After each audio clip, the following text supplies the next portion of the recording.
Mas quando a gente fala em produção, Fábio, uma das grandes preocupações do produtor, do agricultor, é ter para quem entregar e saber se essa usina de beneficiamento ou agregação de valor está próximo.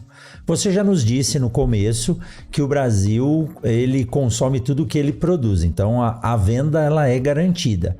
Mas nós temos nessas regiões produtoras e nessas novas áreas de expansão uma indústria que agrega o valor, porque a amêndoa ela tem que ser processada, né? Primeiro ela tem que ser extraída e depois ela tem que ser processada para que a matéria-prima possa ser utilizada para fazer o cacau e os coprodutos também tenham a sua destinação.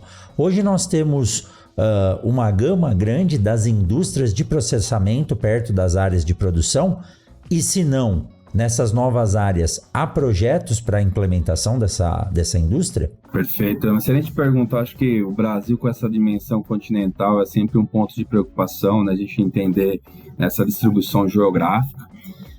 A grande vantagem do cacau, né? E obviamente o Brasil é grande e tem o fator logístico importante, é que ele tem um altíssimo valor agregado, né? Então a gente está falando de um produto que hoje está na casa de $7.000 a tonelada. Então, obviamente, esses deslocamentos e a relação frete barra custo ou venda do produto, ele acaba sendo menor. Então, hoje, o que a gente tem basicamente é uma indústria, a gente chama de indústria moageira, que é formada aí por algumas empresas do setor que compram as amêndoas, processam, basicamente são 3 produtos que são gerados, né? Primeiro, o processamento inicial das amêndoas gera um produto chamado líquor, que é a base do chocolate. Você pode estender esse processo para um processo de prensa, e daí você separa em 2 componentes, a manteiga e o pó. Então, são esses os produtos gerados, isso é oferecido aí para a indústria chocolateira. Hoje, a maior parte da indústria chocolateira, a parte da indústria de moageira, ela se encontra na região sul da Bahia, né, próxima à região ali de Ilhéus, por questões históricas, né? A gente viu que até a década de 80, principalmente, a Bahia tinha um papel bem grande, né, na produção do Brasil enquanto total de amêndoas. A partir de 90, com a questão da vassoura, o Pará também começa a ter uma certa relevância. Então hoje a grande parte das indústrias está sim concentrada ali na região da Bahia. Você tem algumas outras plantas ali no Pará, né, uma em São Paulo, mas hoje a grande produção está ali no sul da Bahia, inclusive a nossa planta está ali na região de Ilhéus. Obviamente, o Brasil, à medida que aumenta essa capacidade, né, vai ter que se desenhar outros cenários também de processamento. Né? Se a gente pudesse voltar às 420 mil toneladas do passado, seria ótimo. Então, eu acho que tudo isso é muito dinâmico. Fábio, é interessante isso que você disse da relação frete e valor do produto. Então, quando você fala em $7.000 a tonelada, o preço do frete praticamente é pulverizado dentro desse produto para uma distância maior, aí 300, 400 quilômetros a ser levado. Lá atrás você falou que a mecanização ela tem se tornado uma realidade para a produção de cacau. Só para não passar em branco, a colheita ela ainda é feita 100% de forma manual ou já existe alguma coisa visando aí uma semi-mecanização, uma mecanização da colheita desses frutos? Existem algumas máquinas sendo desenvolvidas, mas essa não é a realidade da maioria dos produtores. O que se tem muito é os processos, principalmente de estabelecimento da plantação, já alguns deles mecanizados. Como você pega, por exemplo, a parte hoje de plantio, você já pode utilizar as transplantadeiras, né, que são máquinas, muitas delas são utilizadas também na laranja, no eucalipto, para você colocar a muda no chão, né, então você já pode fazer isso. Depois de um certo período, né, o cacau ele tem 3 anos, que a gente chama período de formação, onde se realiza podas bem cirúrgicas, digamos assim, para você construir a arquitetura da planta.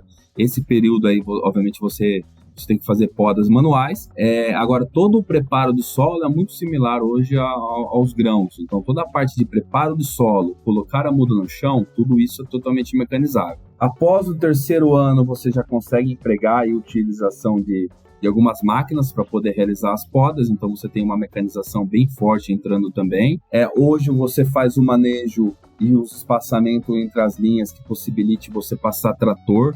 Então, você consegue coordenar as atividades, basicamente, de roçadeira ecológica de uma maneira mecanizada, a questão das aplicações de uma maneira também mecanizada, a questão do sistema de irrigação mecanizado.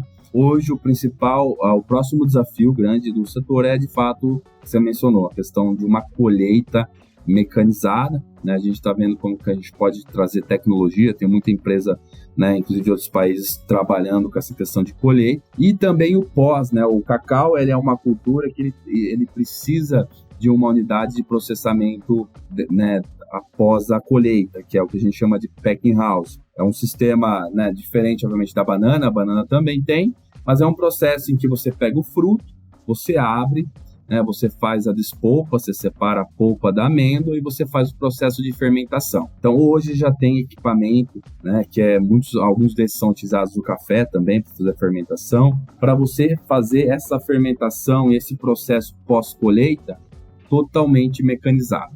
Então, aquilo que a gente vê às vezes na televisão, daquelas barcaças que são, né, o paralelo com o terreiro aí do café, aquilo lá já não precisa ser mais feito.